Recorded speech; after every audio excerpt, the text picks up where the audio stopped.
यदि मर्दों से कोई गलती हो जाए तो उस गलती पर नज़रअंदाज कर देते हैं, उस पर कोई ध्यान नहीं देता। लेकिन किसी महिला से कोई गलती हो जाए तो सबसे पहले उसका पति ही उसको नज़रअंदाज नहीं करता, बल्कि उसको आधार बनाकर उस महिला का शोषण करता है और उससे अलग होने के तमाम बहाने करने लगता है। आज की जो सच्ची घटना मैं आपको सुनाने जा रहा हूँ, इस सच्ची घटना में इसका इतर होता है, इसका बिल्कुल अलग होता है। एक महिला इलाज कराने के लिए गई थी, लेकिन जब वापस लौट कर आती है तो उस महिला के बारे में पता चलता है कि उसका अश्लील वीडियो बना लिया है, उसका बिल्कुल बिना कपड़ों का वीडियो बना लिया है। उस महिला ने जब यही बात अपने पति से बताई तो उसके पति ने कहा कि तुम्हें घबराने की, तुम्हें परेशान होने की बिल्कुल भी ज़रूरत नहीं है, जब तक हो सकेगा मैं तुम्हारी मदद करूँगा। और उसके बाद वो दोनों निकल पड़ते हैं इंसाफ की लड़ाई लड़ने के लिए, और उस इंसाफ की लड़ाई आज अंजाम की ओर पहुँचने वाली है। जब लोगों को इस कहानी के बारे में पता चलता है तो लोग वाकई सचमुच हैरान थे इस बात को देखकर कि कोई व्यक्ति इतने सारी महिलाओं का शोषण कैसे कर रहा था, कब तक कर रहा था, कब से कर रहा था। लेकिन इस बात को लेकर भी हैरान थे तो दूसरी तरफ एक बात की ओर आश्चर्यचकित थे कि एक पुरुष ने अपनी महिला का न केवल साथ दिया बल्कि उसके साथ कदम से कदम मिलाकर आज तक भी चल रहा है। ऐसे पुरुष को आप बार बार सैल्यूट करने के लिए मजबूर हो जाएंगे, साथ ही दूसरे व्यक्ति को आप बुरा बुरा कहने के लिए भी मजबूर हो जाएंगे। आदाब, नमस्कार, सत श्री अकाल। मैं उस्मान सैफ़ी। आज की जो सच्ची घटना मैं आपको सुनाने जा रहा हूँ, ये सच्ची घटना है हरियाणा का एक इलाका है फतेहाबाद और उसी का एक इलाका है टोहना कस्बा। दरअसल बात कर रहा हूँ सन 2018 की। एक वीडियो सोशल मीडिया पर बहुत तेज़ी के साथ वायरल हो जाता है, और जैसे ही ये वीडियो बहुत तेज़ी के साथ वायरल होता है, वायरल होता होता सीधा पुलिस थाने पहुंच जाता है। उस पुलिस थाने में पहुंचाने वाला एक युवक होता है और वो एसएचओ से कहता है कि इस वीडियो को आपको बहुत गौर से देखने की ज़रूरत है। जब एसएचओ इस वीडियो को बहुत गौर से देख रहा था तब उसे याद आता है कि 1 साल पहले भी कुछ इसी तरह की शिकायत आई थी। दरअसल 1 साल पहले एक महिला ने शिकायत की थी कि मेरा अश्लील वीडियो बनाया है, मेरे साथ गंदा काम किया गया है। तभी उस व्यक्ति की याद आ जाती है। दरअसल एक महिला पिछले काफ़ी समय से बीमार चल रही थी। जब बीमार चल रही थी तो उसने अपने पति से कहा कि मुझे तबीयत ख़राब हो रही है, मैं क्या करूं, मैं बहुत ज़्यादा परेशान हूं। तभी उसके पति ने कहा तुम्हें परेशान होने की ज़रूरत नहीं है, मैंने सुना है कि वहाँ जो पास में जलेबी बाबा हैं वो बहुत अच्छे से इलाज करते हैं, तुम वहाँ जाओगी तो शायद तुम्हें आराम मिलेगा और जल्दी से ठीक हो जाओगी। उसका पति अपनी पत्नी को बार बार भेजने की ज़िद कर रहा था। उधर से जलेबी बाबा की तरफ से लगातार फ़ोन पहुंच रहे थे। कुल मिलाकर उसने अपनी पत्नी को उस जलेबी बाबा के पास छोड़ दिया और उस जहां वो मंदिर है, जहां वो डेरा है, उस डेरे के नीचे एक तहखाना है।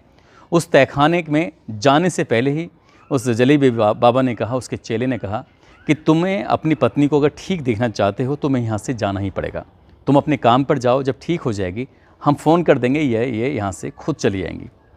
पति, क्योंकि उसे विश्वास था, उसे भरोसा था कि उसकी पत्नी यहाँ पर ठीक हो जाएगी, पत्नी पर कुछ ऊपरी साया था। जब भी वो काम करती थी परेशान होने लगती थी और इसी परेशानी को देखते हुए उसका इलाज कराने के लिए यहाँ लाया गया था।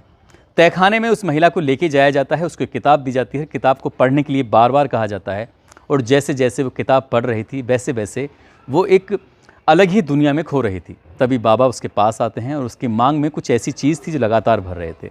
7 बार उसकी मांग में कुछ भरते हैं और भरते भरते कुछ मंत्रों का जाप कर रहे थे। जैसे जाप कर रहे थे तुरंत ही उस महिला की आंख लग जाती है, वो लेट जाती है, यानी कि वो अपने होश में नहीं थी। और कुछ ही देर के बाद बाबा उसके साथ गंदी हरकत करने लगता है। उसके साथ गंदी हरकत कर रहा था, आपत्तिजनक स्थिति में आ जाता है उस महिला के साथ।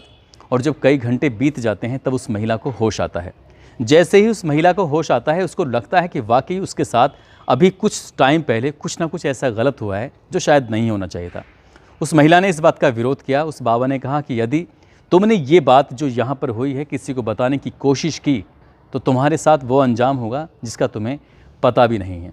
वो महिला डरते डराते यहाँ से चली जाती है और जाने के बाद अपने पति से कहती है कि जहाँ तुमने मुझे इलाज के लिए भेजा था, दरअसल वहाँ मेरा इलाज नहीं हुआ, बल्कि उन्होंने मेरा रेप किया है, बलात्कार किया है, बल्कि इन्होंने मेरी अश्लील वीडियो भी बना ली है। तभी उसका पति अपनी पत्नी को लेकर थाने जाता है। थाने में जाकर शिकायत दर्ज कराता है। शिकायत तो दर्ज हो जाती है। पुलिस वाले इस बाबा को गिरफ्तार करते हैं, जेल भेज देते हैं। 6 महीने तक ये व्यक्ति जेल में रहता है और जेल से जब छूट कर ज़मानत पर बाहर आता है तो पता चलता है उल्टा ही इस महिला को परेशान किया जा रहा था। उल्टा ही कई तरह की धमकियां दी जा रही थी, केस को वापस लेने की बात की जा रही थी और ऐसा साबित कर दिया जाता है जैसे कि अब महिला गलत थी और जलेबी वाला जो बाबा है वो बिल्कुल सही है। पब्लिक में भी ऐसे यकीन होने लगा था, जो भक्तगण होते हैं उनको भी लग रहा था कि बाबा को बदनाम करने की एक साजिश है और कुछ नहीं है। मगर 1 साल अभी बीता नहीं था, एक वीडियो वायरल हो जाती है सोशल मीडिया पर और जैसी वायरल होती है उसमें बाबा का चेहरा साफ दिखाई दे रहा था। बस इतना था, पुलिस की आंख खुलती है और पुलिस को लगता है कि शायद कुछ ना कुछ गलत है। जिस महिला पर हम लोग शक कर रहे थे इसका मतलब वो सही है। पुलिस वाले 20 जुलाई 2018 को उस व्यक्ति को गिरफ्तार करते हैं। गिरफ्तार करने के बाद जेल भेज देते हैं और वो व्यक्ति सीधा जेल चला जाता है और जेल जाने के बाद अब पुलिस वाले इस जगह की जांच पड़ताल में जुट जाते हैं, जहां वो डेरा होता है, जहां वो मंदिर होता है, जहां वो आश्रम होता है।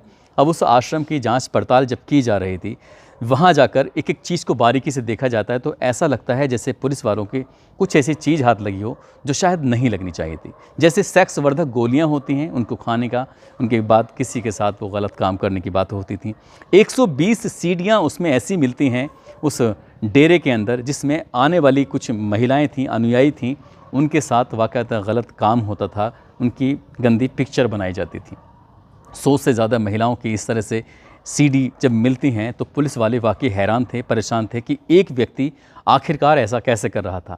अब पुलिस वालों ने जब इस व्यक्ति के बारे में पता करने की कोशिश की, ये कौन है, कहाँ से है, तो पता चलता है कि ये पंजाब के मनसा का रहने वाला था और मनसा में रहते रहते इसका नाम था बिल्लू राम उर्फ अमरपुरी। बिल्लू राम उर्फ अमरपुरी जो होता है, मनसा में रहता है। वो एक व्यक्ति है, अमरवीर के संपर्क में आता है, उससे कहता है कि बच्चे भी धीरे धीरे बड़े हो रहे हैं, समझ नहीं आता कि मैं क्या करूं, कैसे करूं। बच्चे 4 लड़कियां हैं और 2 बेटे होते हैं उसके। तो उसने कहा कि आपको कुछ काम करना चाहिए। तभी उसने अपना प्रदेश, अपना ज़िला छोड़कर सीधा पहुंच जाता है हरियाणा। हरियाणा के फतेहाबाद के पास टोहना एक कस्बा होता है, वहाँ की एक नेहरू मार्केट होती है और नेहरू मार्केट में एक छोटा सा ठेला ले लेता है। उस ठेले पे वो जलेबियाँ बनानी शुरू कर देता है और जैसे ही वो जलेबी बना रहा था तो उसकी जलेबियाँ आसपास के लोगों को बहुत पसंद आती थीं। धीरे धीरे करके उसे लोग अमरपुरी के नाम से नहीं जानते थे, बिल्लू राम के नाम से नहीं जानते थे, बल्कि बिल्लू राम जलेबी वाले के नाम से जानते थे। अब वो जलेबी वाला धीरे धीरे करके मशहूर हो जाता है। उसकी ज़िंदगी में जो परेशानियाँ थी मनसा ज़िले तक, वो सब परेशानियाँ धीरे धीरे करके दूर चली जाती हैं। लेकिन उसे नहीं पता था कि उसकी ज़िंदगी में एक बहुत बड़ी परेशानी आने वाली थी। दरअसल सन 2002 में वो आया था और उसकी पत्नी का अचानक ही इंतकाल हो जाता है, वो मर जाती है, ख़त्म हो जाती है। पत्नी के मरने के बाद वो कहीं ना कहीं डिप्रेशन में चला जाता है, क्योंकि अपने दुख, अपने सुख की सारी बातें वो अपनी पत्नी से किया करता था। बच्चे धीरे धीरे बड़े हो रहे थे, वो समझ नहीं पा रहा था। उसकी दुकान, उसका काम बहुत अच्छा चल रहा था। जलेबियों के साथ साथ उसने अन्य कई तरह की मिठाइयाँ भी वहाँ पर बनानी शुरू कर दी थी।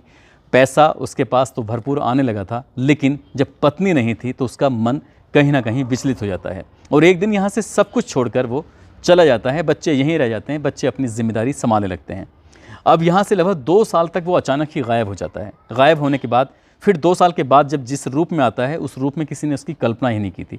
दरअसल गया था सादे कपड़ों में, लेकिन आता है वो एक बाबा बनकर। उसने एक ऐसा वेश बनाया हुआ था जिसमें वो बाबा जैसा लग रहा था।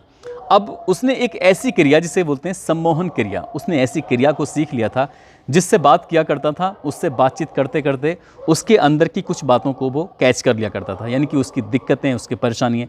अमूमन आपने देखा होगा हर व्यक्ति की परेशानियाँ एक जैसी होती हैं। कुछ बातें ऐसी होती हैं जो लोगों की आपस से मैच कर जाती हैं।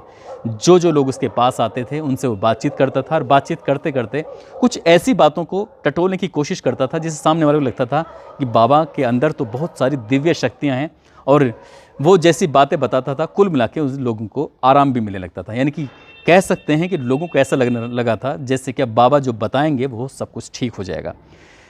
वो धीरे धीरे करके ऐसे ही इस काम में लग जाता है और मंत्र तंत्र के क्रियाओं में लग जाता है, बाबा बन जाता है। लोग उसके पास आना जाना शुरू कर देते हैं और बहुत तेज़ी के साथ वो पैसे कमाने लगता है।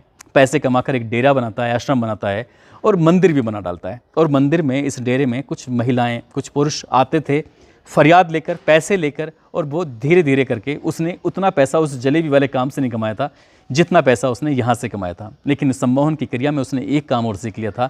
अपनी हवस को पूरी करने के लिए जो अनुयायी उसके पास आते थे, उन्हीं महिलाओं में से महिलाओं को कुछ नशीला पदार्थ, अफीम जैसी चीज़ देता था, चाय में कुछ मिलाकर देता था और उनके साथ वो अंदर अपने उस आश्रम, उस डेरे के नीचे तहखाना था, उसमें बलात्कार किया करता था। और जब जब वो बलात्कार करता था तब तब उसकी वीडियोग्राफ बना लिया करता था। और उसके बाद एक बार वीडियो बनी नहीं कि उस महिला का फिर अगली बार कितनी बार शोषण होगा, उसका कोई अंदाज़ा नहीं होता था। जब जिसको कहता था तब उसके पास वो आती थी और उसके साथ वो संबंध बनाती थी, उसके साथ वो वक्त गुजारा करती थी। धीरे धीरे करके जब वक्त आगे गुजरता है तब सन 2018 में एक वीडियो वायरल होते ही पुलिस की आंखें खुलती हैं और वो पुलिस वहाँ से जब 120 सीडी बरामद करती है, 120 से ज़्यादा अश्लील वीडियो उस बाबा की बरामद करती है, तब लोगों की आंख खुलती हैं कि वो व्यक्ति जिसको अभी तक बहुत अच्छा समझ रहे थे, जो दूसरों के दुखों को हरने वाला था, वो ऐसा काम कर रहा था। सब कुछ अब नॉर्मल नहीं था उस बाबा के लिए। जेल में रहता है और जेल में रहने के बाद सन 2023 में 10 जनवरी की वो तारीख थी। हरियाणा का फतेहाबाद का कोर्ट था। अतिरिक्त जिला न्यायाधीश बलवंत सिंह ने जब इस पूरे मामले की सुनवाई करते हैं, सुनवाई करने के बाद इस व्यक्ति को, जिसका नाम जलेबी बाबा होता है, इसको 14 साल की सज़ा सुनाते हैं। और जैसे ही 14 साल की सज़ा सुनाई जाती है, अखबारों और टेलीविज़न और सोशल मीडिया के माध्यम से उस बाबा की करतूत दुनिया के सामने आ जाती है। जिस दिन ये सज़ा सुनाई जा रही थी 10 जनवरी को, बाबा रो रो कर गिड़गिड़ा कर कह रहा था कि मैं 63 साल का हो चुका हूँ, आँखों से दिखता नहीं है, मैं बहुत कमज़ोर हूँ, मेरी सज़ा को कम कर दी जाए। यानी कि उसको पता है कि जो उसने किया है गलत किया है। उसने ये नहीं कहा कि मैंने ऐसा नहीं किया, बल्कि उसने ये कहा है। हालांकि जो उनके वकील हैं वो कहते हैं कि इन वीडियो के आधार पर किसी को दोषी सिद्ध नहीं कर सकते। ये मामला सुप्रीम कोर्ट जाएगा और सुप्रीम कोर्ट में जाने के बाद हम या हाई कोर्ट, जो उच्च कोर्ट है, वहाँ जाएंगे और अपील करेंगे हमारे आदमी को गलत फंसाया गया। जबकि सीडीओ में साफ दिखाई दे रहा है कि वो गलत काम कर रहा है, लेकिन किसी महिला ने डर की वजह से, अपनी इज्जत, अपनी आबरू की वजह से खुलकर सामने नहीं आई है।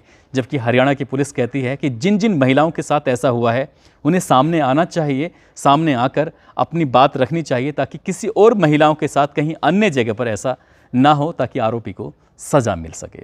दोस्तों, इस पूरे घटनाक्रम को सुनाने का उद्देश्य किसी को परेशान करना नहीं है, किसी का दिल दुखाना नहीं है, बल्कि आपको जागरूक करना है, आपको सचेत करना है। और जाते जाते कुछ लोगों के जन्मदिन हैं, जिसमें राम प्रवेश हैं, दुबई के रहने वाले हैं, भीम सिंह हैं, राजवी दास हैं, सूरजपुर के रहने वाले हैं। इनको जन्मदिन की बहुत सारी शुभकामनाएं, बहुत बहुत मुबारकबाद।